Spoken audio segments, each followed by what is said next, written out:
Welcome to all of you. इस video में हम कवर करेंगे ट्रैफिक इंजीनियरिंग। ओके, चलिए देखते हैं ट्रैफिक इंजीनियरिंग। कुछ स्टूडेंट ने रिक्वेस्ट किया था कि उनका एग्जाम है ट्रैफिक इंजीनियरिंग का, सो इस कारण से ये वीडियो हम बना रहे हैं। तो देखिए, मैंने यहां पे पहले ही लिखा हुआ है कि ट्रैफिक इंजीनियरिंग को हम पढ़ेंगे कैसे। हम बेसिकली 3 स्टेप में पढ़ेंगे ट्रैफिक इंजीनियरिंग को। फर्स्ट पढ़ेंगे ट्रैफिक कैरेक्टरिस्टिक्स। पहला 3 वीडियो में बनाऊंगा। पहला वीडियो होगा ट्रैफिक कैरेक्टरिस्टिक्स का, सेकेंड वीडियो होगा traffic studies and analysis, third video होगा ट्रैफिक कंट्रोल एंड रेगुलेशन। इसमें सिग्नल वगैरह देखेंगे। तो तीनों वीडियो इंपॉर्टेंट होगा और ये तीनों वीडियो मिलके ट्रैफिक इंजीनियरिंग को कवर करेंगे पूरी तरह से। गेट के लिए, आईएएस के लिए, यूपीएससी के लिए, कोई भी एग्जाम हो भारत में, सभी एग्जाम में आप अटेम्प्ट कर पाओगे क्वेश्चंस अगर ये तीनों वीडियो को देख लिए बढ़िया से, समझ लिए बढ़िया से अगर तो चलिए स्टार्ट करते हैं पहला टॉपिक, इस वाले टॉपिक को, ट्रैफिक कैरेक्टरिस्टिक्स। अब ट्रैफिक कैरेक्टरिस्टिक्स में हम 3 चीज पढ़ेंगे, मैंने पहले ही लिखा हुआ है। ठीक है, पहले इसलिए लिखा हुआ है ना कि इन सब चीजों को लिखने में समय की बर्बादी ना हो, इसलिए पहले लिख दिया है। तो ट्रैफिक कैरेक्टरिस्टिक्स में हम पढ़ेंगे road user characteristic, vehicular characteristic and braking characteristic. Okay, तीनों इंपॉर्टेंट है, ध्यान दीजिए, आराम से बताता हूं। चलिए, थ्योरी है, ये दोनों तो पूरा थ्योरी है, सिर्फ लिखवा दूंगा, डिक्टेट करवा दूंगा, लिखवा भी दूंगा कुछ कुछ और डिक्टेट भी कर दूंगा कुछ कुछ, आपको लिखना है नोट्स में। ठीक है, ये वाला मैं डेरिवेशन करके बताऊंगा। ठीक है, जो इस वीडियो का जो अप्रोच होगा मैं बता दिया अभी। चलिए हेडिंग बनाइए, रोड यूजर कैरेक्टरिस्टिक्स। तो रोड यूजर कैरेक्टरिस्टिक्स क्या है, क्या बताता है, हमको रोड यूजर कैरेक्टरिस्टिक्स क्यों पढ़ना है, पहले इस चीज पर थोड़ा गौर करते हैं। देखिए, रोड यूजर कैरेक्टरिस्टिक्स कहने का मतलब है जो व्हीकल ऑपरेटर है, जो ड्राइवर जिसे आप कहते हैं आम लैंग्वेज में, आम भाषा में, उनका क्या क्या गुण होना चाहिए, यही मतलब निकलता है ना रोड यूजर कैरेक्टरिस्टिक्स का। ठीक है, तो उनका गुण देखेंगे, उनका कौन कौन सा गुण होना चाहिए। तो सबसे पहले लिखिए क्या, factors affecting road user characteristics. लिखिए ऐसे, फैक्टर्स अफेक्टिंग, हैंडराइटिंग मेरा आपको समझ में आ रहा होगा। फैक्टर्स अफेक्टिंग रोड यूजर, मैं अच्छे से लिखने की कोशिश करूंगा। ऐसे मैं जो डिक्टेट करूंगा उसे सुन के आप लिखने का अधिक प्रयास करिएगा। तो factors affecting road user characteristics,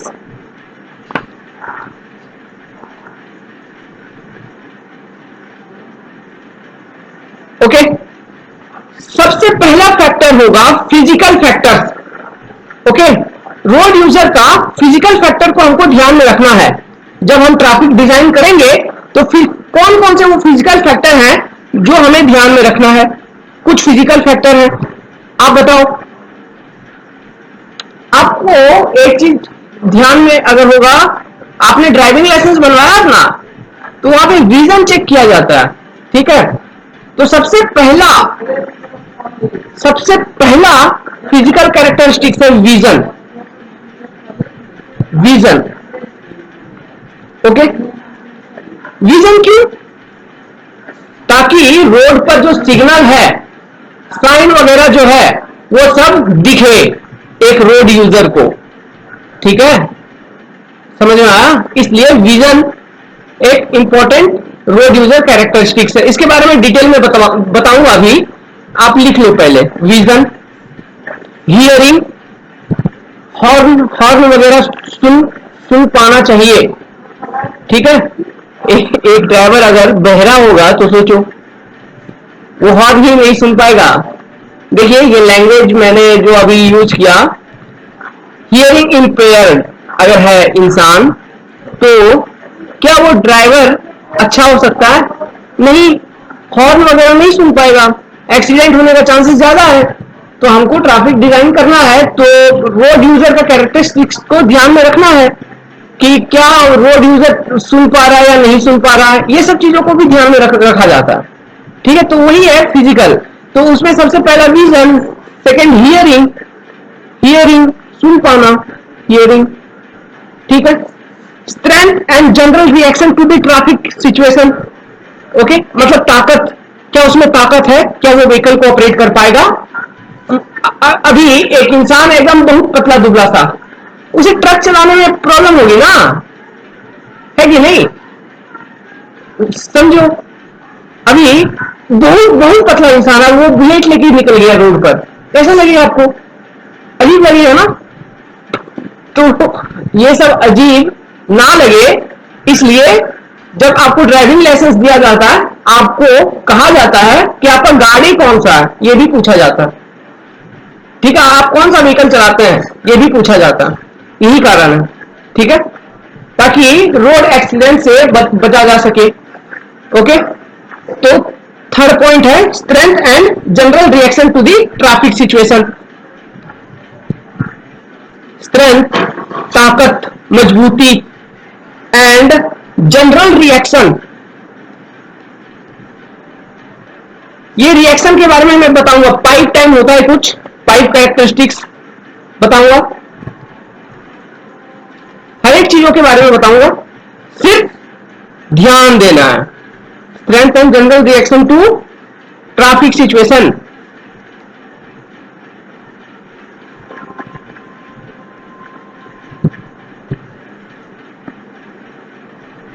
okay, तो चलिए वन बाय वन देखते हैं। सबसे पहला हेडिंग बनाए विजन। विजन क्या होना चाहिए एक रोड यूजर का, बताते हैं, इंपॉर्टेंट है। आईएएस में पूछ चुका है, गेट में भी पूछ चुका है। एक बार तो बहुत बढ़िया सवाल पूछा हुआ था जी गेट में, विजन पे बेस्ड। अगर टाइम ले तो सॉल्व करवा देंगे। ऐसे आप देखिएगा, एक क्वेश्चन जरूर नहीं बनेगा ट्रैफिक से, वो बहुत अच्छा क्वेश्चन है, गेट में पूछा गया था, विजन पर बेस्ड, बता देंगे अगर समय मिले तो। अच्छा देखिए, विजन, विजन में सबसे पहला पॉइंट नंबर 1 लिखिए, vision, visual equity, visual acuity.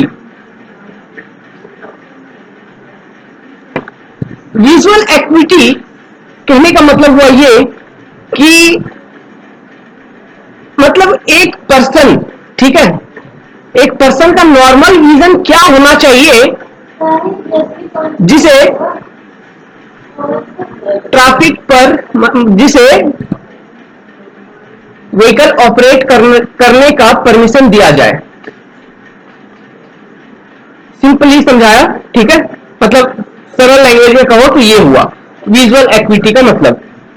Okay, तो जो हमारे ट्रैफिक वाले डिपार्टमेंट है, वो आईआरसी का जो कोडिंग है, ठीक है, आईआरसी कोड, वो कहते हैं कि नॉर्मल विजन जो होना चाहिए, लिखिए इसके बारे में, नॉर्मल विजन जो होना चाहिए ना, वो ये होना चाहिए कि 8.5 mm का एक लेटर लिखा जाएगा। मान लीजिए 8.5 mm का थिकनेस, ये जो सी लिखा मैं, तो सी का जो थिकनेस है ना, ये थिकनेस, ठीक है, ये थिकनेस है 8.5 mm, 8.5 mm, और ये थिकनेस का ये लेटर आपको दिखना चाहिए 6 मीटर के दूरी से। एक टेबल रहता है, चेयर, ठीक है, आपको यहां पर बैठा देगा, आपको यहां बैठा दिया, ठीक है। अब आप यहां पे एक ब्लैक बोर्ड रहता है, ठीक है, यहां पर एक लेटर लिखा, अल्फाबेट वगैरह कुछ होते हैं जिनका थिकनेस होता है 8.5 mm, और ये जो डिस्टेंस है ना, ये रहता है 6 मीटर। और आपसे पूछेगा कि आपको दिख रहा है, ये पूछेगा कि ये क्या लिखा हुआ है, आपको बताना है पढ़ के। अगर आपने बता दिया तो आपको नॉर्मल विजन कहा जाएगा। आपका जो विजन है वो नॉर्मल है, कहने का मतलब आपको चश्मा पहनने का जरूरत नहीं है, ठीक है, ओके। तो वो विजन होता है नॉर्मल विजन। तो लिख लो इसे कि विजुअल एक्विटी से ही कहते हैं। नॉर्मल विजन क्या होता है? नॉर्मल विजन इज, लिखो, normal vision is defined as the ability of a person, लिखे, normal vision is defined as the ability of a person to recognise a letter of, normal vision is defined as the ability of a person to recognize a letter of 8.5 mm from a distance of 6 meter. Okay, this is visual acuity, means 8.5 mm का alphabet या letter आपको दिखना चाहिए 6 metre से. Okay, अगर ऐसा हो रहा है, कहने का मतलब है अगर आप देख पा रहे हो तो आपका जो विजन होगा उसे हम कहेंगे 6x6 vision. Okay, 6x6 vision. 6x6 vision जो है इसे ही कहते हैं, मतलब ये रिप्रेजेंटेशन का तरीका है, इस तरह से लिखते हैं. 6x6 का जो विजन होता है इसे कहते हैं normal vision. Normal vision, understood?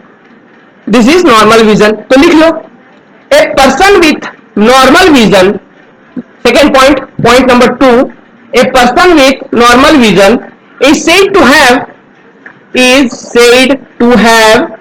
6x6 vision. ऐसे लिखना है, 6x6 विजन. ठीक है, अगर 8.5 mm का अल्फाबेट या फिर लेटर कोई ब्लैक बोर्ड पे लिखा होगा 6 मीटर की दूरी पर, आपको बैठा देगा और आपसे पूछेगा कि देखो वहां पढ़ो क्या लिखा है, अगर आपने बता दिया तो आपका जो विजन होगा उसे वो लिखेंगे 6x6 और कहेंगे कि आपका विजन नॉर्मल है. ओके, कहेंगे आपका विजन नॉर्मल है. ठीक है, अच्छा ये 6x6 रेशियो का क्या मतलब है थोड़ा बताते हैं इसके बारे में. देखिए, इस पर भी कंफ्यूजन आ सकता है. ये जो 6x6 जो रेशियो है ना, पॉइंट नंबर 2 लिख लिया ना आपने कि person with normal vision is said to have 6x6 vision. ठीक है, वो था पॉइंट नंबर 2. अब ये पॉइंट नंबर 3 बनाना है इसे, अभी जो बताऊंगा. देखिए कि अगर 6/9 का रेशियो हो गया, ठीक है, अगर लिख दिया 6/9, आपका विजन है 6/9, क्या कहने का मतलब हुआ? 6/9 कहने का मतलब हुआ कि ये जो 6 लिखा है ना ये है 6 मीटर और ये जो 9 है ये है 9 मीटर. ठीक है, इस रेशियो का ये मतलब हुआ ना कि 8.5 mm का जो लेटर है, ठीक है, लेटर है, मान लो C. ठीक है, 8.5 mm का लेटर है C लिखा हुआ है, इसका थिकनेस है 8.5 mm और एक टेबल रखा गया है 6 मीटर के डिस्टेंस पर और एक टेबल रखा गया है 9 मीटर के डिस्टेंस पर. ठीक है, 9 मीटर पर यहां पर बैठा है पर्सन ए और यहां बैठा है पर्सन बी.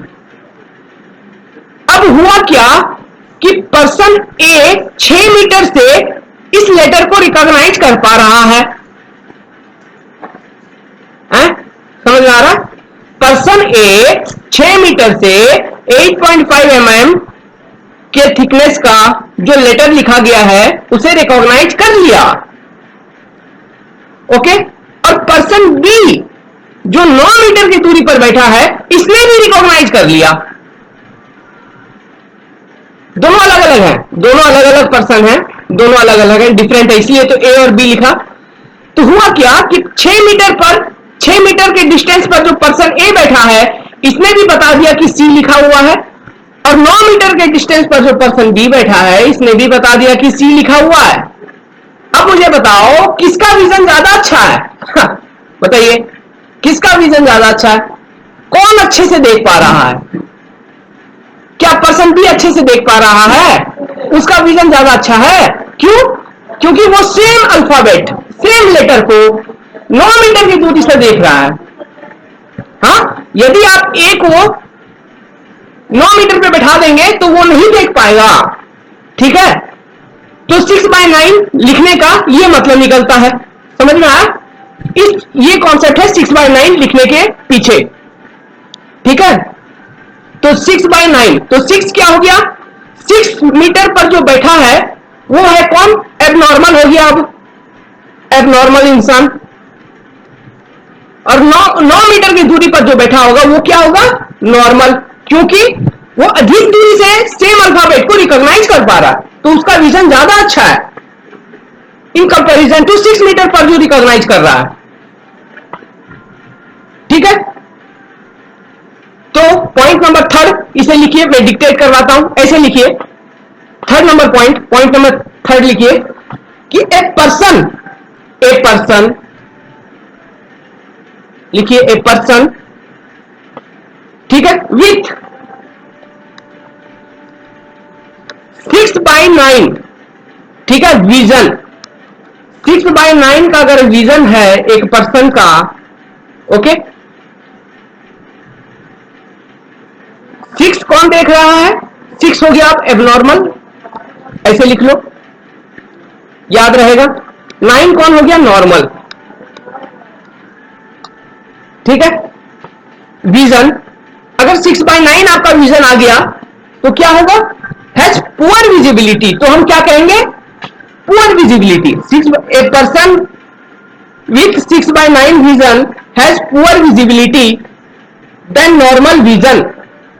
क्यों, नॉर्मल वाला इंसान 9 मीटर के दूरी पर बैठ के सेम लेटर को रिकॉग्नाइज कर पा रहा है, ठीक है, इस लेटर का डायमेंशन है 8.5 mm, लेकिन एबनॉर्मल इंसान 9 मीटर के डिस्टेंस पर बैठ के रिकॉग्नाइज नहीं कर पा रहा है, इसलिए तो हम कह रहे हैं हैज पुअर विजिबिलिटी। समझ में आ रहा है, लिखिए इस पॉइंट को लिखिए कि ए पर्सन विथ 6/9 विजन, ठीक है, has poor visibility then normal vision because he और सी ऐसे लिखना है, he/c, ठीक है, because he/c can recognize the same alphabet और द सेम लेटर, ऐसे लिखिए, द सेम अल्फाबेट और the same letter of dimension 8.5 mm from 6 metre what a normal person can read from a distance of 9 meter, okay, समझ में आया? फिर से एक बार बताता हूं, नहीं रिवाइंड कर करके लिख लेना, एक ही बात है। चलिए, तो विजन में सबसे पहला पॉइंट था विजुअल एक्विटी, ये है विजुअल एक्विटी कि आपका विजन कितना है ये पता लगाना।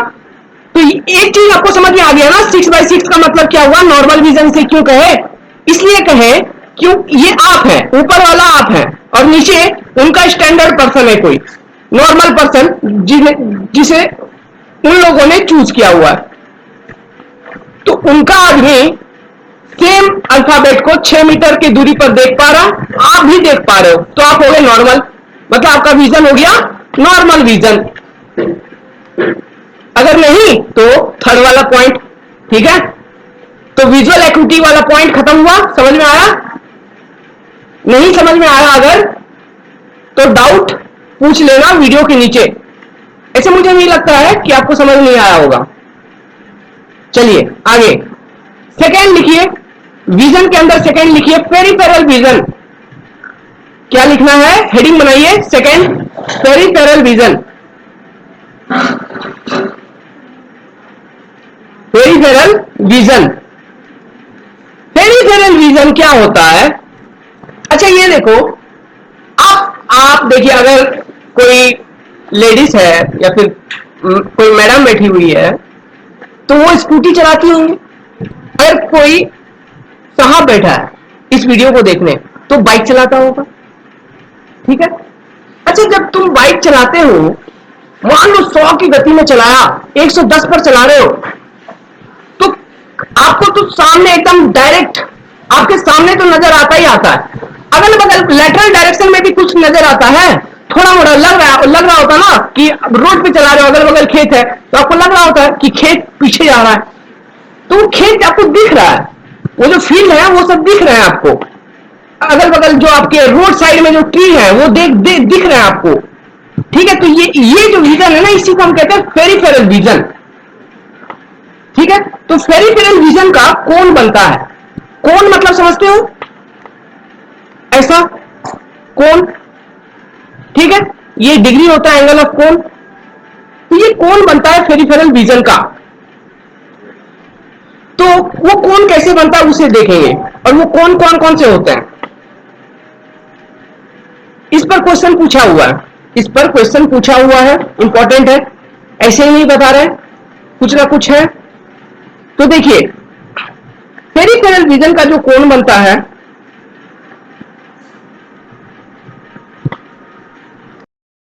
ओके देखिए ये पेरिफेरल विजन जो है इसमें ज्यादा कुछ समझाने लायक चीज है नहीं। इस डायग्राम को बनाइए, ठीक है, इस डायग्राम को बनाइए, एकदम क्लीन बनाइए, इसी तरह से बनाइए जैसे मैंने बनाया हुआ।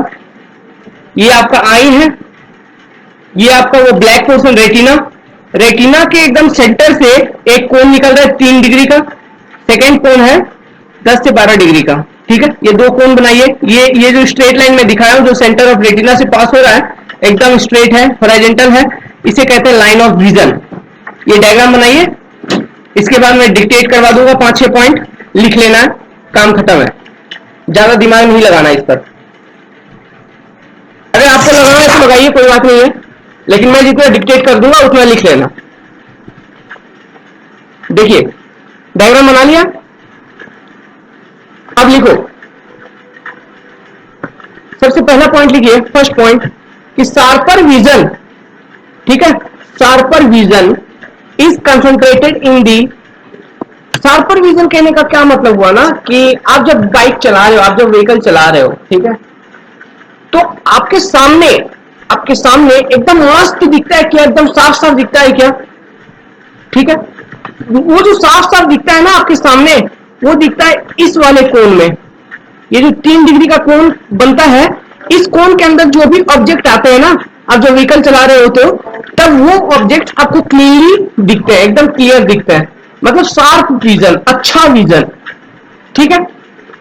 इसे हम कहते हैं जोन ऑफ एक्यूट विजन। ये वाला, इस जोन में जो भी विजन आपका आता है इसे हम कहते हैं जोन ऑफ एक्यूट विजन, मतलब अच्छे से दिखता है, एकदम क्लीन दिखता है ऑब्जेक्ट, ठीक है। फिर उसके बाद इसके बाद मैं बताता हूं, देखिए। और ये जो जोन बना है सेकंड वाला जोन, ये जोन क्या बनाया है, पहले इसे थोड़ा सुन लीजिए उसके बाद लिखना। सेकंड जोन जो है, आप मान लो आप व्हीकल चला रहे हो, आप अपना बाइक चला रहे हो, या फिर कोई मैडम है तो स्कूटी चला रही है, 80 पे चला रहे हो, तो 80 पे चला रहे हो तो इस जोन में जो भी ऑब्जेक्ट आएंगे वो एकदम साफ दिखेंगे और आप अपना व्हीकल को अच्छे से मैन्यूवर करेंगे, मतलब टर्न वर्न करेंगे। और ये जो जोन है ना, इसमें कौन कौन से ऑब्जेक्ट दिखेंगे, रोड साइड में जो ट्री है, रोड साइड में जो ट्री है, रोड साइड में जो साइन है, सिग्नल है, ठीक है, जो रोड साइन है, कहीं स्टॉप का है, कहीं स्कूल का साइन है, वो सब इस जोन में दिखेंगे। इसलिए ये जोन इंपॉर्टेंट है, पेरिफेरल जोन, ठीक है, समझ में आया। और वो कोण एक बनता है 10 से 12 डिग्री का, वो कोण मैंने दिखाया हुआ है। तो इस डायग्राम को बनाओ, पहला पॉइंट लिखिए कि sharper vision is concentrated in the zone, sharper vision is concentrated in the zone formed by a cone, लिखा, sharper vision is concentrated in the zone formed by a cone whose angle is 3 degree about center of retina, whose angle is 3 degree about center of retina, ठीक है। and this zone is called as zone of acute vision, माने कि इस zone में जो भी object आएंगे, आप जितने भी गति पर हो, कोई भी स्पीड हो, इस जोन में 3 डिग्री का कोण के अंदर जो भी ऑब्जेक्ट आ रहा है क्लीनली दिखेगा, एकदम साफ साफ दिखेगा, दोनों आंख से बन रहा है, मतलब आपका वन आई से 3 डिग्री, दूसरे आई से भी 3 डिग्री, समझ रहा है। तो उस जोन में जो भी ऑब्जेक्ट आएंगे ना, आपको क्लीनली दिखेंगे, एकदम साफ साफ दिखेंगे। और जो ये पेरिफेरल जोन बन रहा है ना, इस जोन में रोड साइन वगैरह आ जाते हैं, ठीक है। तो वो हो गया पहला पॉइंट। सेकेंड पॉइंट लिखिए, तो इस 3 डिग्री के बाद ही और एक जोन आता है जिसमें आपका सेटिस्फैक्टरी विजन रहता है, वो किसमें, पेरिफेरल कोण में, इसे लिखिए second point. How ever, point number 2, अब लिखिए पॉइंट नंबर 2, फर्स्ट पॉइंट वो था, point number 2, how ever vision is still satisfactory, however vision is still satisfactory when cone angle, ठीक है, when cone angle 10 degree up to cone angle 10 degree, ऐसे लिखिए, however vision is still satisfactory up to cone angle 10 degree, ठीक है, maximum 12 degree, 10 degree minimum, ठीक है, और maximum 12 degree. 12 degree का कोन एंगल के बाद कुछ भी ऑब्जेक्ट नहीं दिखेगा। कहने का मतलब है आप, ये रोड है, आप व्हीकल चला रहे हो, रोड पे जो साइन है ये सब दिखेंगे, ये 10 से 12 डिग्री के एंगल में, लेकिन यहाँ जो घर है बहुत दूर पर 200 मीटर दूरी पर, वो नहीं दिखेगा आपको, क्योंकि आपका विजन यहाँ स्ट्रेट है, ठीक है, समझ में आया? यही बता रहा है, यही कहा कि however vision is still satisfactory when cone angle is up to 10 degree, maximum 12 degree. Okay, this was the second point. अच्छा, ये पेरिफेरल विजन का इंपॉर्टेंस क्या था? अभी तो बता, इंपॉर्टेंस वो रोड साइन वगैरह आप देख पाओ इसलिए, ठीक है। इट इज, लिखिए third point, it is important to consider, third point लिखिए, it is important to consider visual acuity, it is important to consider visual acuity for locating, it is important to consider visual acuity for locating traffic sign, and information message at roadside. समझ में आया क्यों important था, इसका importance क्या है, कहां है? तो थर्ड पॉइंट था ये, लिखिए फोर्थ पॉइंट। अच्छा, आपका उम्र जैसे जैसे बढ़ेगा, आप जैसे जैसे बुढ़ापे के ओर बढ़ोगे, आपका विजुअल एक्टिविटी का जो कोण है वो कम हो जाएगा, ठीक है। तो लिखिए visual activity declines, fourth number, point number 4, visual activity declines as the age of a person increases. क्या मतलब हुआ, लेकिन लिख लीजिए, ठीक है, सभी को पता है, लेकिन लिख लीजिए, मतलब आप कम देख पाओगे, अधिक नहीं देख पाओगे अगर आप बूढ़े हो जाओगे, तो यही लिखवाया कि visual activity declines as the age of a person increases. This was the point number 3। अब लिखिए point number 4, sorry point number 4 लिखिए, point number 5, point number 4 complete है, point number 5, point number 5, peripheral vision deals with total visual field for two eye, दोनों आई मिला के, दोनों आंख, ये जो कौन बन रहा है पेरिफेरल विजन, ये दोनों आंख मिला के, दोनों आंखें मिला के, peripheral vision deals with total visual field for two eye and the angle of peripheral vision is about. अच्छा, ये जो एंगल है ना, ये वर्टिकल प्लेन में है, ठीक है, ये वर्टिकल है, लेकिन सॉरी ये तो कौन बना रहा है, ये कौन बना रहा है, लेकिन इसका जो एंगल होता है वो होता है एंगल ऐसे ऐसे लिखिए कि पेरिफेरल, ये कौन सा पॉइंट, 5th नंबर पॉइंट लिखिए, समझ में आएगा। Peripheral vision deals with total visual field for two eye and the angle of peripheral vision, ठीक है, is about 160 degree in horizontal plane,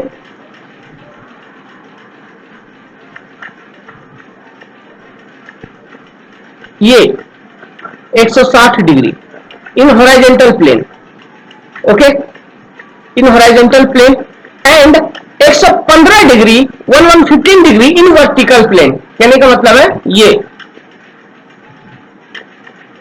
ठीक है, ये एंगल 115 डिग्री, ये कोण नहीं, ये कोण तो 10 से 12 डिग्री का बनेगा, वो कोण है, और ये एंगल अलग है, ओके, ये अलग है, वो कोण का बता रहा हूं, ये अलग अलग है, याद रखिए, ध्यान रखिए।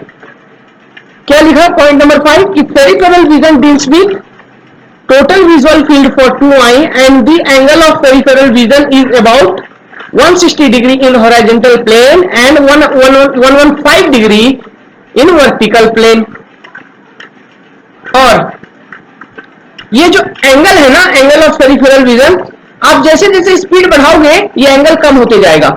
मतलब जो आपको दिखेगा वो कम दिखना शुरू होगा, मतलब धुंधला हो जाता है कि अगर गति आप बढ़ाते हो तो रोड साइड में जो साइन वगैरह है वो कम दिखता है, ठीक है, धुंधला सा दिखता है।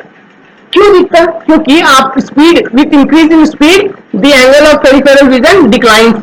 ठीक है, लिखिए पॉइंट नंबर 6 कि angle of peripheral vision declines as the speed increases.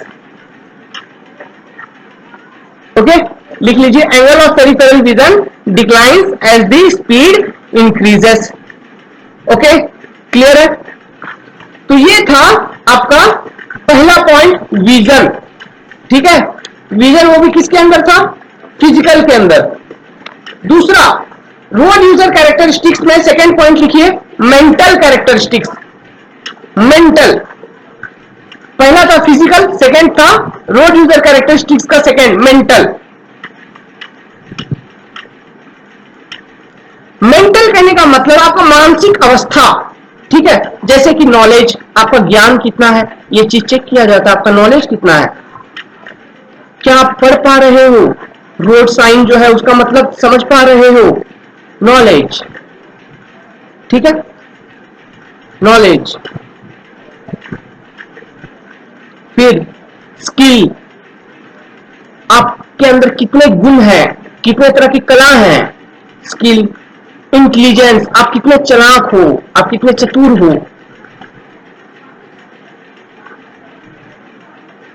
Experience क्या आपका,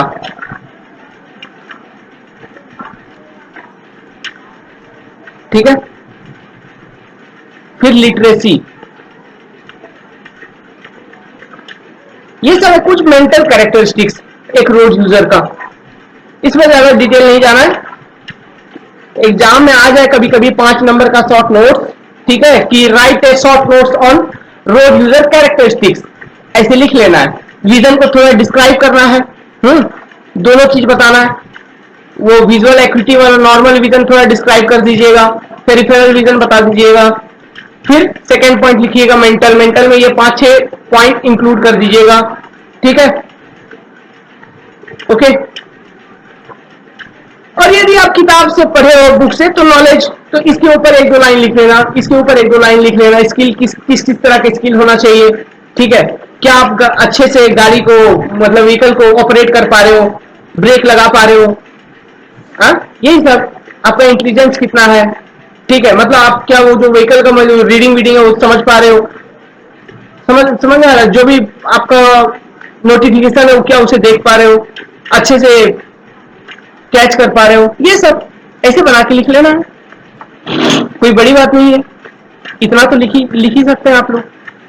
थर्ड नंबर, साइकोलॉजिकल कैरेक्टरिस्टिक्स कुछ होना चाहिए। अब वो क्या है देखते हैं, इसे इरेज करता हूं, यहीं पे बता दूंगा। थर्ड लिखिए, third characteristics in road user psychological.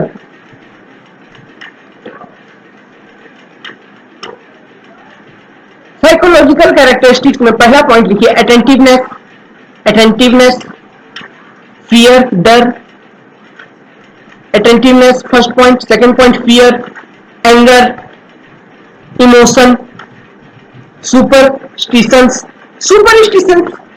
Superstitions क्यों? अब देखो किसी व्यक्ति का एक गलत भावना होता है कि रास्ते से काली बिल्ली निकल जाए तो ब्रेक लगा लो, ठीक है, तो ब्रेक लगा लो, गाड़ी रोक देता है, एकदम रोक दिया, चेप्टा हो गया गाड़ी। क्यों? इधर से कोई गाड़ी आ रही थी वो ठोक दिया इसको। क्यों? बिल्ली पास हो गई, बिल्ली गुजर गई, इसने ब्रेक लगा दिया, या फिर पीछे से किसी ने ठोक दिया, तो इस तरह से एक्सीडेंट होने का चांसेस हो जाता है, ठीक है, तो ये अच्छी बात नहीं है। तो ये सब चीज को भी ध्यान में रखा जाता है, सुपरस्टिशंस। इसलिए मैंने साइकोलॉजिकल के अंदर इसे डिक्टेट किया, सुपरस्टिशन। ये सब इंटरव्यू में आपसे पूछेंगे, ठीक है, कि सुपरस्टिशन को क्यों इंक्लूड किया गया, तो आप इस तरह से एक्सप्लेन कर सकते हो। ये सब इंटरव्यू में, ये इंटरव्यू से मैं क्या पूछता है, यही से पूछता है। ओके, लॉजिक, इसके पीछे क्या आइडिया रहा होगा, यही पूछेगा, ठीक है। हाँ, एग्जाम में लिखने के लिए एक वर्ड काफी है, सुपरस्टिशन इंक्लूड कर देना है साइकोलॉजिकल कैरेक्टरिस्टिक्स के अंदर। ठीक लिखिए, पेशेंस मतलब धैर्य, ये। फिर जनरल एटीट्यूड टुवर्ड्स ट्रैफिक, ठीक है। समझ में आया ना कैसे लिखना, ऐसे अटेंटिवनेस,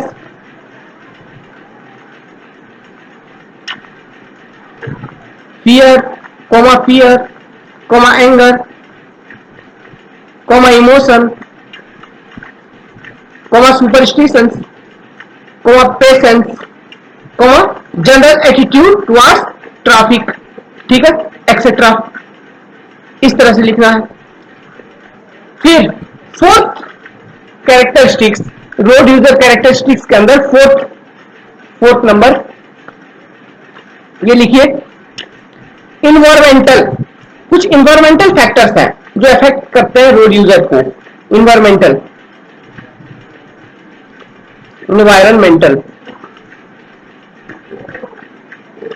जैसे कि facility to the road, facility to the traffic, ठीक है।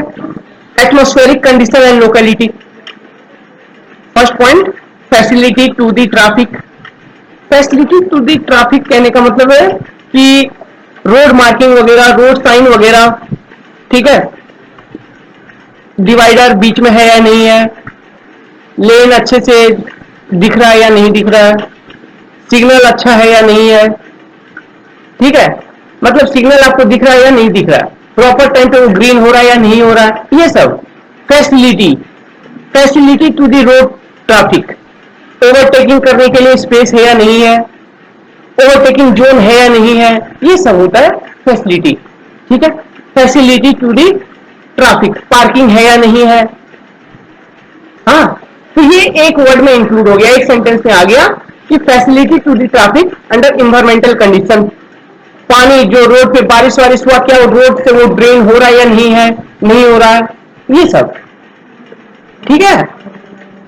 Second point, atmospheric conditions and locality. आप किस एरिया में व्हीकल चला रहे हो, क्या रेगिस्तान में चला रहे हो, रेगिस्तान में कोई रोड है तो वहां पे मॉइस्चर कम होगा, हाँ, इन सब चीजों को देखा जाता है। क्या आप कुछ शिलोंग में चला रहे हो, वहां पे बारिश पड़ रही है, चेरापूंजी में चला रहे हो, एकदम बारिश पड़ रही है, रेनकोट पहन के चला रहे हो, ये सब चीज atmospheric condition and locality, environmental factors में।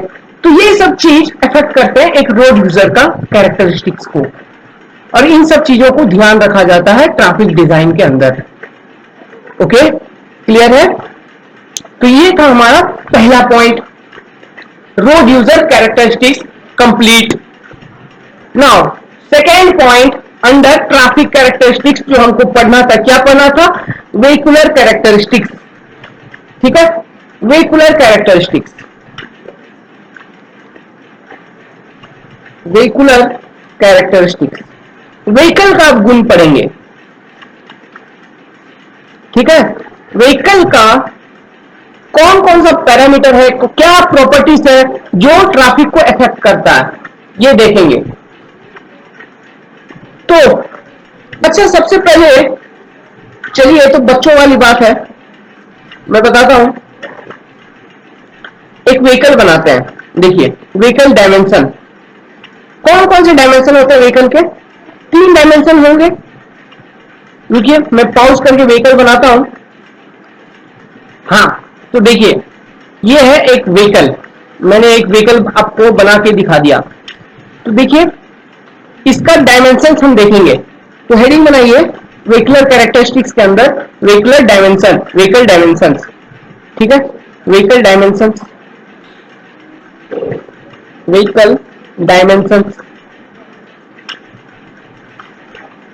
हम सिर्फ लॉजिक देखेंगे, ठीक है, कि कौन सा डायमेंशन किस तरह से इफेक्ट करता है, उसका इफेक्ट क्या है, ये देखेंगे। तो देखिए, तो एक चीज मुझे बताओ कि इसका कितने डायमेंशन है, 3 डायमेंशन है, ये 3D डायग्राम है, कौन सा? सबसे पहले यहां से देखिए, यहां से लेके यहां तक, ये क्या हो गया? Height of the vehicle h। यहां से लेके यहां तक ये क्या हो गया? Length of the vehicle l। ये क्या हो गया? Width of the vehicle b। अब ये व्हीकल कौन सा कंपनी का है? सिविल, सिविल कंपनी का व्हीकल है। तो ये तीन डायमेंशन आ गए, h, l एंड b। अब हमको ये देखना है ना कि हाइट ऑफ द व्हीकल का इफेक्ट क्या क्या है एक रोड या फिर ज्योमेट्रिक डिजाइन ऑफ रोड में या फिर ट्रैफिक डिजाइन में। हाइट ऑफ द व्हीकल का रोल क्या है, लेंथ ऑफ द व्हीकल का रोल क्या है, विड्थ ऑफ द व्हीकल का रोल क्या है। इसमें से कुछ कुछ पॉइंट जो मैं अभी लिखवा दूंगा, ये सब पॉइंट आप शायद नहीं पढ़े होंगे, क्योंकि ये सब पॉइंट आप पढ़ोगे कहां? जब ज्योमेट्रिक डिजाइन ऑफ हाईवे करोगे वहां पर। ठीक है, कोई बात नहीं, लिख लेना, याद रखना। ज्योमेट्रिक डिजाइन ऑफ हाईवे जब मैं बताऊंगा वहां पे वो सब पॉइंट डिटेल में बताऊंगा। ठीक है, अभी सिर्फ नाम लिखवा दूंगा। लिखिए, ऐसे लिखिए, एक टेबल बनाइए, एक टेबल बनाइए और उसमें लिखिए ऐसा। देखिए, ऐसा एक टेबल बनाइए, एक टेबल बनाइए ऐसा।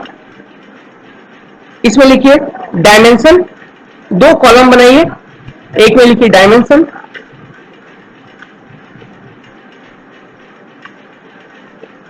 और इधर लिखिए इफेक्ट्स ऑन, ऐसे इफेक्ट्स ऑन। ठीक है, तो सबसे पहला डायमेंशन लेंथ लीजिए, लेंथ ऑफ द व्हीकल। ठीक है, इसका ये किन किन चीजों पे इफेक्ट करता है? आपने अगर ज्योमेट्रिक डिजाइन ऑफ हाईवे पढ़ा है तो वहां पे पढ़ा होगा एक्स्ट्रा विड्थ ऑफ पेवमेंट। ठीक है, तो length of the vehicle extra width of pavement पर इफेक्ट करता है। ठीक है, टर्निंग रेडियस पर इफेक्ट करता है, ऐसे लिखिए extra width of vehicle, sorry extra width of pavement.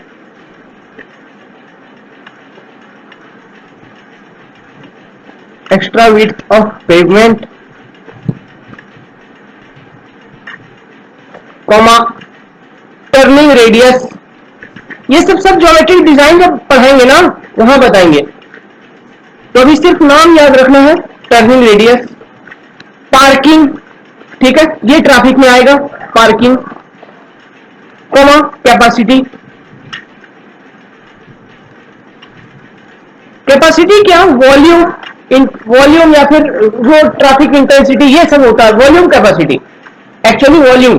ठीक है, कितना व्हीकल एक रोड पर चल सकते हैं या फिर ट्रेवल कर सकते हैं। ठीक है, ये होता है कैपेसिटी। तो इन सब चीजों पर इफेक्ट करता है लेंथ ऑफ द व्हीकल। और भी बहुत सारी चीज होंगे, लेकिन ये सब मुख्य कारण है, ये सब मुख्य चीजें हैं। ठीक है, इसी तरह से सेकेंड डायमेंशन लिखिए विड्थ, विड्थ यहां लिखिए, अब डिक्टेट कर दूंगा, इसी तरह से लिखना। सबसे पहला लेन, LANE, lane. Width of the vehicle, vehicle का जो चौड़ाई है ये इफेक्ट करता है कि लेन कितना विड्थ का होना चाहिए, कितना है 2.44 मीटर से अधिक चौड़ा कोई भी व्हीकल नहीं होगा भारत के अंदर। IRC ने कहा, IRC ने कहा है कि ये जो विड्थ दी है ये 2.44 मीटर से अधिक नहीं होना चाहिए किसी भी व्हीकल का, चाहे वो ट्रक हो, ट्रैक्टर हो, कुछ भी हो, उसका विड्थ 2.44 मीटर से अधिक नहीं होगा। चलिए, तो सबसे पहला विड्थ, इसके करस्पॉन्डिंग लेन। सेकेंड शोल्डर, ऐसे लिखिए शोल्डर। शोल्डर कितना होता है? 2.5 मीटर, टू लेन के लिए 2.5 मीटर का होता है। ये सब ज्योमेट्रिक डिजाइन में जब पढ़ेंगे ना हम हाईवे, तो वहां पर ये सब डेटा मैं बताऊंगा, ऐसे ध्यान रखो 2.5 मीटर का होता है।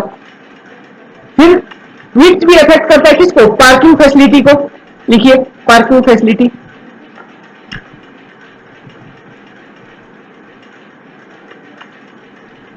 ये सब मैं क्यों लिखवा रहा हूं? क्योंकि ये सब एग्जाम में पूछा है, मजाक लग रहा है, पूछा है। हाइट, अब लिखिए हाइट, अरे मुझे सोच सोच के बताइए, आप ही सोच लो अब, हाइट की कौन कौन चीजों पर इफेक्ट करेगा? अच्छा, इलेक्ट्रिक एंड सर्विस, क्या इलेक्ट्रिक एंड सर्विस लाइन? हाँ, मतलब इलेक्ट्रिक पोल का जो वायर है, मेरा व्हीकल का हाइट उससे कम होना चाहिए क्या? नहीं तो वो तो टकरा जाएगा, आपको करंट लग जाएगा, आप वहीं लुढ़क जाओगे।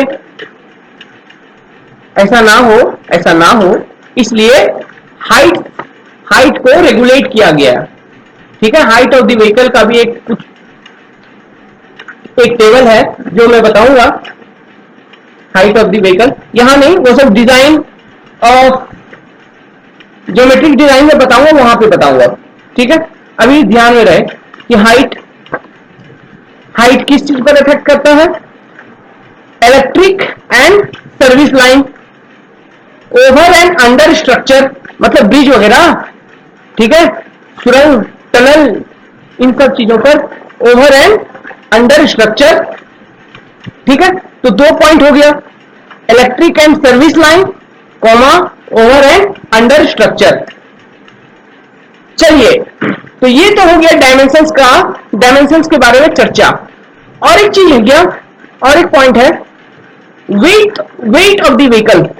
सेकेंड पॉइंट, व्हीकुलर कैरेक्टरिस्टिक्स में सबसे पहला हमने देखा व्हीकल डायमेंशंस, अब सेकेंड देखेंगे weight of vehicle. Weight, second weight of loaded vehicle.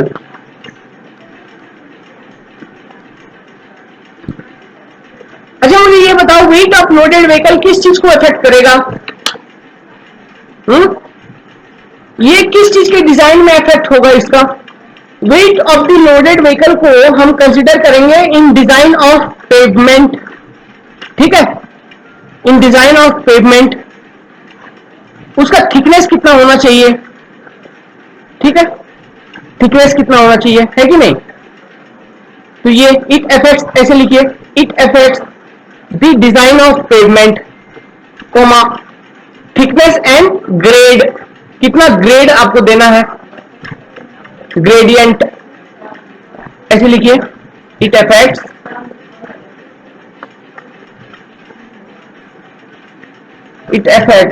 The design of pavement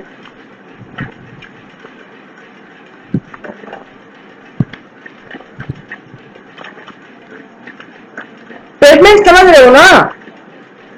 ये रोड है, यही है पेवमेंट, और क्या? Design of pavement, thickness and gradient. Gradient हम देते हैं, देखिए आपने देखा होगा कहीं रोड ऐसा है नीचे एकदम फिर ऊपर जा रहा है इस तरह से, तो ये हम कहते हैं लॉन्गिट्यूडनल ग्रेडियंट। तो इन सब चीजों को, ये लॉन्गिट्यूडनल ग्रेडियंट कितना प्रोवाइड करना है, ये wait of the loaded vehicle effect करता है। क्यों? अब अभी देखो, अगर आपने इस चीज को बहुत स्टीप बना दिया, तो अगर लोडेड व्हीकल है, क्या ये चढ़ पाएगा इस पर? तो ग्रेडियंट को हमको कुछ ऐसा डिजाइन करे या डिजाइन करना होगा कि लोडेड व्हीकल इस पर चढ़ जाए, इस चढ़ाई पर, है कि नहीं? तो इसके करस्पॉन्डिंग कुछ कुछ ग्रेडियंट होता है, स्टीप ग्रेडियंट होता है, एक्सट्रीम ग्रेडियंट होता है, तो वो सब बताएंगे हम डिजाइन में। ठीक है, ज्योमेट्रिक डिजाइन में। तो समझ में आया ना, wait of the loaded vehicle किन किन चीजों को इफेक्ट करता है? आपका पेवमेंट का थिकनेस कितना होना चाहिए, ठीक है, सेकेंड ग्रेडियंट, ओके, ग्रेडियंट समझ में आया ये। और ये ग्रेडियंट हम जनरली क्यों प्रोवाइड करते हैं? पानी निकालने के लिए, पानी निकालने के लिए लॉन्गिट्यूडनल ग्रेडियंट को भी प्रोवाइड किया जाता है। ऐसे कैम्बर तो प्रोवाइड किया ही जाता है, लेकिन इसे भी प्रोवाइड किया जाता है सेम पर्पस के लिए, ड्रेनेज पर्पस के लिए। सेकेंड पॉइंट खत्म, wait of the loaded vehicle. Third, vehicular characteristics के अंदर थर्ड पॉइंट लिखिए, power of vehicle. Power of vehicle, power of vehicle किस चीज को इफेक्ट करता है? एक ही चीज है, ग्रेडियंट। ठीक है, अगर आपका व्हीकल में बहुत ज्यादा पावर है, तो हो सकता है कि वो स्टीप ग्रेडियंट को पे चढ़ाई कर ले। अगर कमजोर व्हीकल है तो हो सकता है वो नहीं चढ़ पाए। ठीक है, तो लिखिए इसके अंदर कि it affects the permissible value and limiting value of gradient. इसके अंदर लिखिए कि इट अफेक्ट्स, ऐसे लिखिए, it affects the permissible value and limiting value of gradient. ठीक है, ग्रेडियंट ये बताएंगे, ग्रेडियंट बताएंगे। अगर आपको पता नहीं है तो नाम याद रखो, ग्रेडियंट कुछ होता है ऐसा ऐसा, ये बताएंगे। डिजाइन में डिजाइन करवाएंगे ग्रेडियंट का। ठीक है, ग्रेडियंट में कुछ कर्व वगैरह भी दिया जाता है, सब बताएंगे इस तरह से होता है, सब बताएंगे ज्योमेट्रिक डिजाइन में।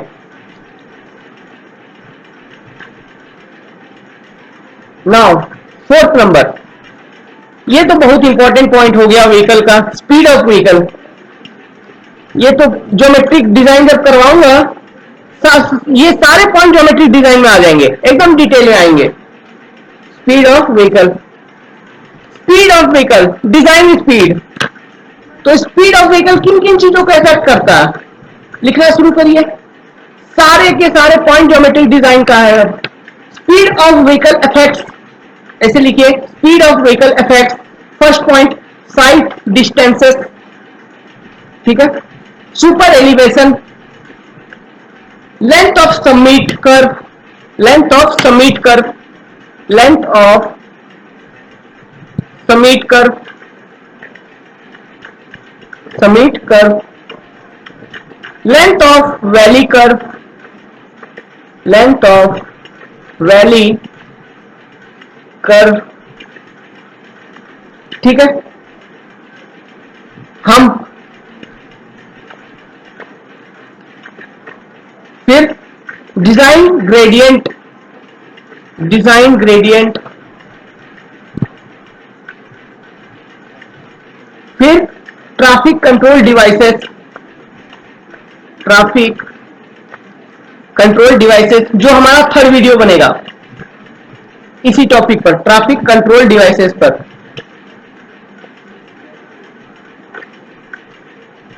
एंड इंटरसेक्शन, इस पर थर्ड वीडियो बनेगा हमारा, इंटरसेक्शन। ठीक है, ट्रैफिक कंट्रोल डिवाइसेस क्या, यही सिग्नल। ठीक है, सिग्नल वगैरह और कुछ नहीं, स्पीड मेजरमेंट डिवाइसेस, यही सब। तो ये था व्हीकुलर कैरेक्टरिस्टिक्स। अब कुछ पढ़ते हैं ब्रेकिंग कैरेक्टरिस्टिक्स। तो 2 पॉइंट खत्म हो गया, एक पॉइंट खत्म हो गया रोड यूजर कैरेक्टरिस्टिक्स, दूसरा व्हीकल कैरेक्टरिस्टिक्स। अब पढ़ेंगे ब्रेकिंग कैरेक्टरिस्टिक्स, ध्यान दीजिए। ब्रेकिंग कैरेक्टरिस्टिक्स,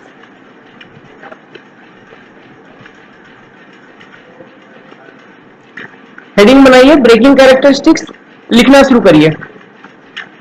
सबसे पहले कुछ लिखिए, लिखिए ब्रेकिंग टेस्ट, सब हेडिंग बनाइए, ब्रेकिंग टेस्ट,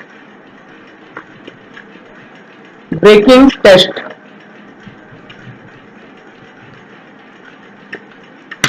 लिखना शुरू करिए। At least 2 of the following, at least 2 of the following 3 parameter, ठीक है, at least 2 of the following 3 parameter are required during braking test. At least 2 of the following 3 parameter are required during braking test in order to determine speed resistance of pavement. तो what is the objective और उद्देश्य of braking test? To determine speed resistance of the pavement. ठीक है, तो ये लिखा। इसके बाद लिखिए कौन कौन से फॉलोइंग पैरामीटर है। पॉइंट नंबर 1, ब्रेकिंग डिस्टेंस बताते हैं। अभी एक इक्वेशन डिराइव करेंगे तो वहां पता चलेगा। Braking distance, braking distance L क्या होता है दिखाते हैं। इनिशियल स्पीड,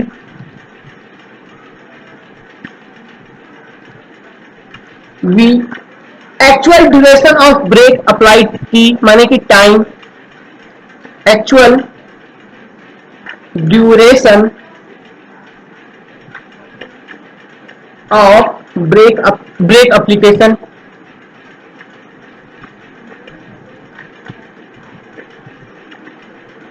तो ये होता है एक ब्रेकिंग टेस्ट। और एक ब्रेकिंग टेस्ट को कंडक्ट करने के लिए कम से कम किसी भी दो पैरामीटर का आपको नॉलेज होना चाहिए या फिर पता होना चाहिए उनका वैल्यू, या फिर ब्रेकिंग डिस्टेंस पता होना चाहिए और इनिशियल स्पीड, या फिर actual duration of brake application, या फिर ब्रेकिंग डिस्टेंस। इन तीनों में से कोई दो वैल्यू आपको पता होना चाहिए ब्रेकिंग टेस्ट को कंप्लीट करने के लिए। ठीक है, कहने का मतलब ये है। और ब्रेकिंग टेस्ट हम क्यों करते हैं? टू डिटरमाइन, क्या एकदम रेड में अंडरलाइन करिए, skid resistance of pavement. Skid resistance of pavement, ये स्किड रेजिस्टेंस क्या है? Friction. Skid resistance of pavement, ठीक है।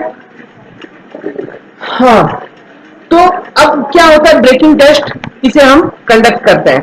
चलिए देखिए, ध्यान से देखिए। मान लो क्या है, ये आपका रोड है, ठीक है, ये रोड है। आप कहीं से व्हीकल चला के आ रहे हो और ये इस पर्टिकुलर पॉइंट पर आपने ब्रेक लगाया,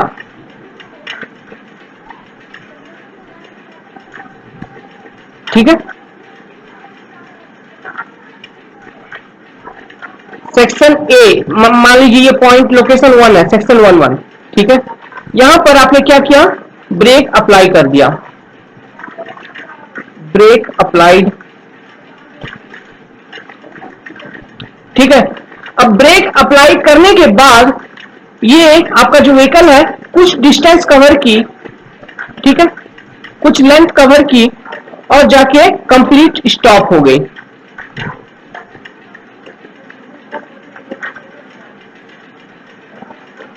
ठीक है, एट पॉइंट बी या फिर लोकेशन 2, ठीक है। यहां पर क्या हुआ? आपका व्हीकल स्टॉप हो गया इतना लेंथ ट्रेवल करने के बाद। L length, L distance cover किया, जिसे हम कहते हैं ब्रेकिंग डिस्टेंस, ठीक है। इतना डिस्टेंस कवर करने के बाद आपका व्हीकल स्टॉप हो गया। आपने जब ब्रेक लगाया था उस समय जो आपका वेलोसिटी ऑफ व्हीकल था v, ठीक है, और जब व्हीकल एट पॉइंट 2 पर पहुंचा, ठीक है, और पॉइंट 2 पर पहुंचा, जब व्हीकल स्टॉप हो गया तो आपका वेलोसिटी कितना है? v बराबर 0, ठीक है, समझ आया ना? v बराबर 0। तो मुझे ये बताओ इनिशियल स्पीड कितना हुआ? इनिशियल स्पीड कितना हुआ? v। फाइनल स्पीड कितना हुआ? फाइनल स्पीड 0, ठीक है। ये सिनेरियो समझ में आया ना? ये कंडीशन, आप कहीं से गाड़ी चला के आ रहे हैं, यहां पर आपको कुछ ऑब्जेक्ट दिखा, आगे में आपको एहसास हुआ, आपको लगा कि हमको ब्रेक लगाना चाहिए, आपने ब्रेक लगा दिया इस पॉइंट पर, आपने ब्रेक लगाया जब, उसके बाद उस पॉइंट के बाद कुछ डिस्टेंस ट्रेवल की आपका व्हीकल और जाके स्टॉप हो गई, माने कंप्लीट स्टॉप हो गई, ठीक है। तो ये सिनेरियो यहां पे बताया। तो इनिशियल स्पीड आपने जब ब्रेक लगाया था आपका वेलोसिटी था v, और फाइनल जब कंप्लीट स्टॉप हो गया तो आपका वेलोसिटी कितना हो गया? 0। तो आपको एक इक्वेशन पता है मोशन का, क्या होता है? v equal to u plus AT। v क्या है? फाइनल स्पीड, u क्या है? Initial speed. तो फाइनल स्पीड क्या है? 0, और u कितना निकला? v, ठीक है। तो निकालो कि 0 बराबर v plus AT, acceleration a क्या है? एक्सेलरेशन, ठीक है, ये क्या है, एक्सेलरेशन। तो मैं क्या निकाल सकता हूं, इस इक्वेशन को यूज करके मैं लिख सकता हूं कि t बराबर माइनस v बाई ए होगा। ठीक है, t बराबर माइनस v बाई ए।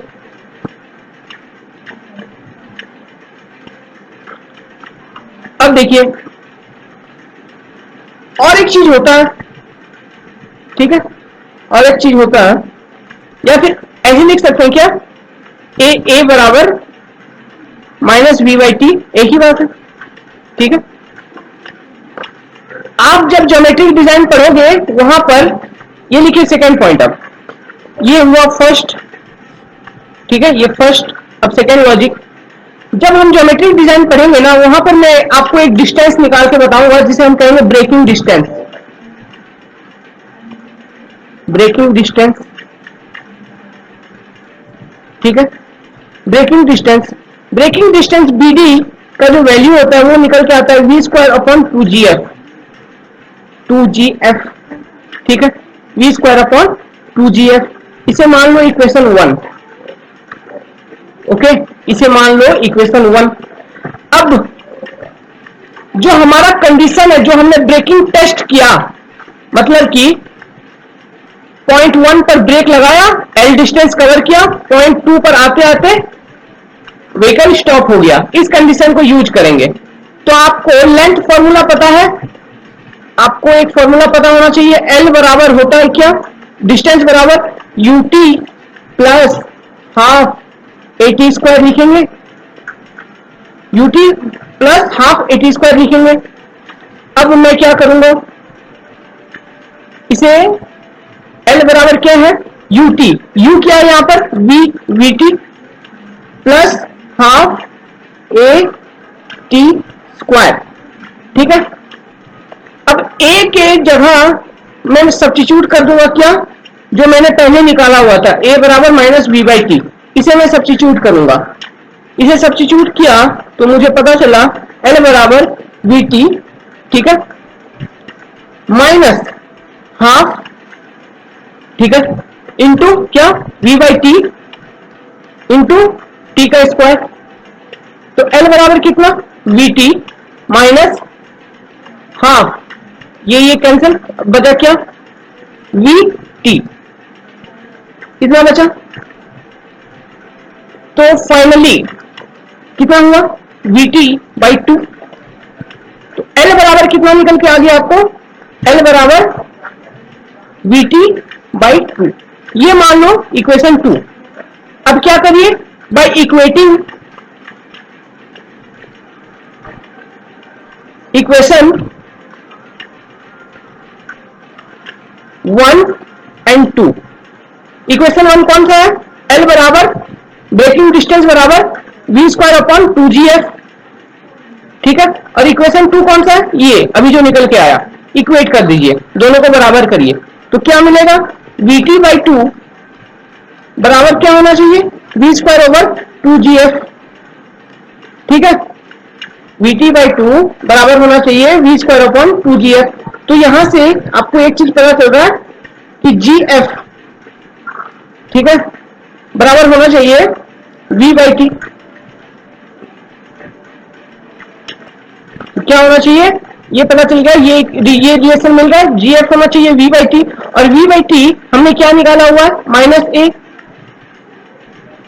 ठीक है, तो माइनस A बराबर होना चाहिए GF। अच्छा, ये माइनस का सिग्निफिकेंस क्या है, रिटार्डेशन। दो चीज होता है ना, एक होता है एक्सेलरेशन, दूसरा होता है रिटार्डेशन। ठीक है, रिटार्डेशन क्या हुआ, acceleration due to gravity into coefficient of friction. आप जब ब्रेक लगा रहे हो, आपको कहने का मतलब आपका वेलोसिटी एक्सेलरेशन डिक्रीज हो रहा है। ब्रेक लगाया, व्हीकल आपका स्टॉप हो रहा है, मतलब एक्सेलरेशन डिक्रीज हो रहा है, इसलिए नेगेटिव साइन है। ठीक है, तो एक कंडीशन क्या निकल के आ गया यहां पर कि माइनस A बराबर होगा GF।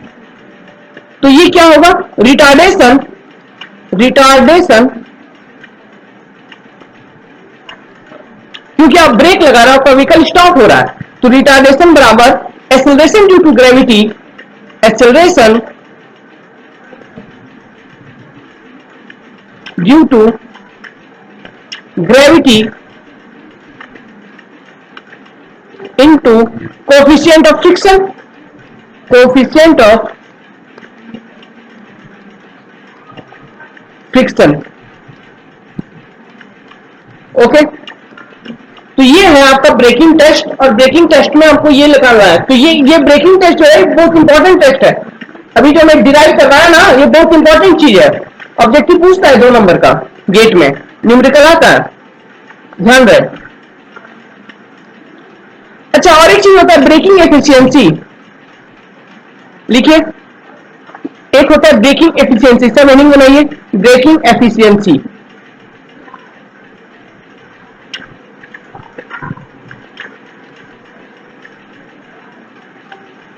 ये ब्रेकिंग एफिशिएंसी क्या होता है, ये देखो। ब्रेकिंग एफिशिएंसी को मैं लिखूंगा ऐसे, नीटा बी एंड नीटा बी, इसे नीटा कहते हैं, नीटा बी। ये मैं क्या लिखूंगा, एफ ऑब्टेन्ड। एफ ऑब्टेन्ड कौन सा, ब्रेकिंग टेस्ट से, ये होगा एफ ऑब्टेन्ड, ठीक है।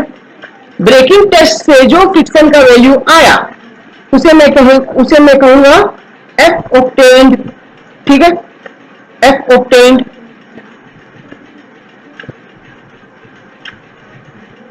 डिवाइडेड बाय एफ मैक्स,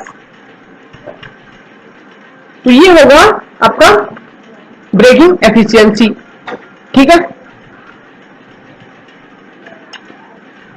और एक चीज का ध्यान रहे कि एफ ऑब्टेन जो हम निकालेंगे ना, हमको क्या यूज करना है, ये इस इक्वेशन को v²/2gl, ठीक है। इस इक्वेशन को यूज करेंगे, एफ ऑब्टेन निकालेंगे, और एफ मैक्स जो होगा ये क्या, अधिकतम, मैक्सिमम से मैक्सिमम कितना वैल्यू हमको मिलता है किसी भी केस को मिला के, ठीक है, वो होता है एफ मैक्स। और एफ ऑब्टेन हम निकालेंगे इस वाले फॉर्मूला को यूज करके, v²/2gl।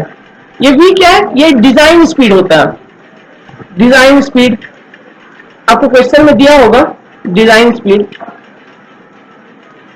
समझ गया। ये होता है braking efficiency, F obtain over F max. तो चलिए, पहला वीडियो खत्म हुआ।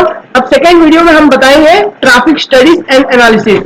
बहुत तरह का स्टडी होता है, जैसे कि traffic volume study, speed study मतलब spot speed, speed and delay study, origin and destination study OD, traffic flow characteristics, traffic capacity study, accident study, parking study. ये पढ़ लेंगे हम लोग सेकेंड वीडियो में, ट्रैफिक स्टडीज एंड एनालिसिस। तो ये वाला तो इंट्रोडक्शन का हल्का फुल्का था, सेकेंड वाला जो बताऊंगा वो इंपॉर्टेंट होगा, ठीक है। इसलिए इस वाले वीडियो में मैंने उतना जोर नहीं दिया, आपको डिक्टेट करवा दिया। सेकेंड वीडियो इंपॉर्टेंट होगा, सो देखना नहीं भूलना। Thank you.